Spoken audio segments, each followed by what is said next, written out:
రొంపిచెర్ల మండలంలో గత విద్యా సంవత్సరంలో 10వ తరగతి పబ్లిక్ పరీక్షల్లో అత్యుత్తమ మార్కులు సాధించిన 5 విద్యార్థులు ట్రిపుల్ ఐటీ కోర్సుకు ఎంపిక అయినట్లు ఎంఈఓ డి బ్రహ్మేశ్వరరావు శుక్రవారం ఒక ప్రకటన తెలిపారు. మండలంలో ట్రిపుల్ ఐటీ కోర్సుకు ఎంపికైన 5గురిలో 3 నూజివీడు ట్రిపుల్ ఐటీ క్యాంపస్, మిగిలిన 2లో ఒకరు శ్రీకాకుళం, మరొకరు ఒంగోలు ట్రిపుల్ ఐటీ క్యాంపస్లకు ఎంపికయ్యారని అన్నారు.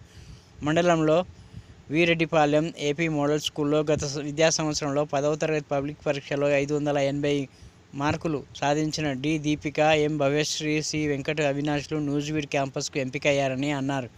అదేవిధంగా మండలంలో వీరెడ్డిపాలెం జిల్లా పరిషత్ ఉన్నత పాఠశాలకు చెందిన Sheikh Ayesha Parveen, Srikakulam campus Banavath Anil Naik, Ongole triple IT క్యాంపస్లకు ఎంపికయ్యారని అన్నారు. ట్రిపుల్ ఐటీ కోర్సుకు ఎంపికైన విద్యార్థులకు ఆయా పాఠశాల ప్రధానోపాధ్యాయులు, ఉపాధ్యాయులు, గ్రామస్తులు అభినందించారు.